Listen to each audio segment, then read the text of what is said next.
বিলের পানি শুকিয়ে গেলে জিএল এবং বাইম মাছ বেঁচে থাকার জন্য মাটির নিচে হারিয়ে বা গর্ত করে লুকিয়ে থাকতো। এই গল্প আমরা দাদা নানার মুখে অনেকবার শুনেছি। তখনকার যুগে এক বিশেষ কৌশলে মাটি খুঁড়িয়ে মাছ শিকার করতেন অভিজ্ঞ জেলেরা। এই আধুনিক যুগে এসেও প্রত্যন্ত গ্রামের কিছু মানুষেরা সেই প্রাচীন পদ্ধতি ব্যবহার করে মাটির নিচে লুকিয়ে থাকা মাছ শিকার করছেন। তো সুপ্রিয় দর্শক, চলুন আমরা দেখতে থাকি এই বিশেষ কৌশলে কিভাবে মাটির নিচে লুকিয়ে থাকা মাছ শিকার করা হয়। এরকম দেখতে দেখতে যাচ্ছেন, যে কোনো জায়গায় পেয়ে যাচ্ছেন। কি বাবা,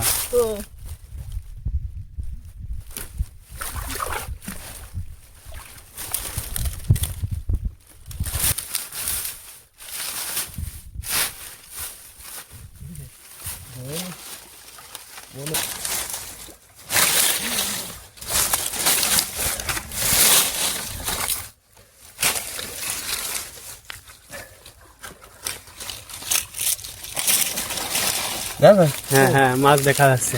ও মাই গড, অনেকগুলো, অনেকগুলো। আরে বাপরে, এর ভিতর ভরা। আস্তে আস্তে আস্তে আস্তে এর ভিতরে ভরা। ও মাই গড, সুপ্রিয় দর্শক দেখছেন,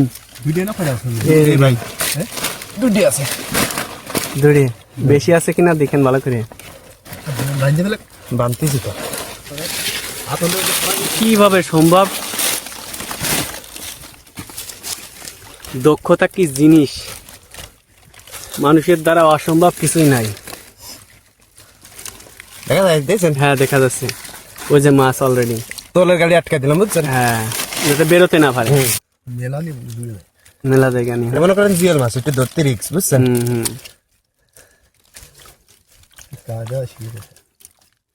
একদম ঠান্ডা জায়গায়।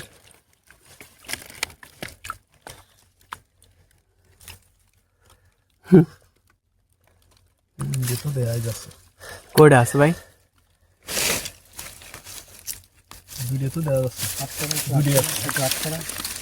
কয়টা আছে?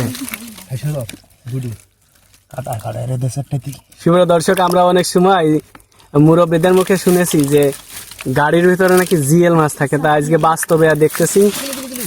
এই যে একটা অলরেডি, ভাই বেরোয় না যায়, সাবধান। এই পাশেই কিন্তু খাল।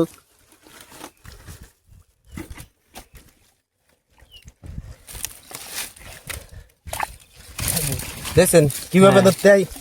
এগুলো অনেক সময় মানুষেরা কামড়ায় দেয়, আমাদেরও কামড়াই, এদের কামড়াচ্ছে, ঠিক আছে? হ্যাঁ কিন্তু আমাদের কিছু হবে না। দেখেন, দেখছেন? হ্যাঁ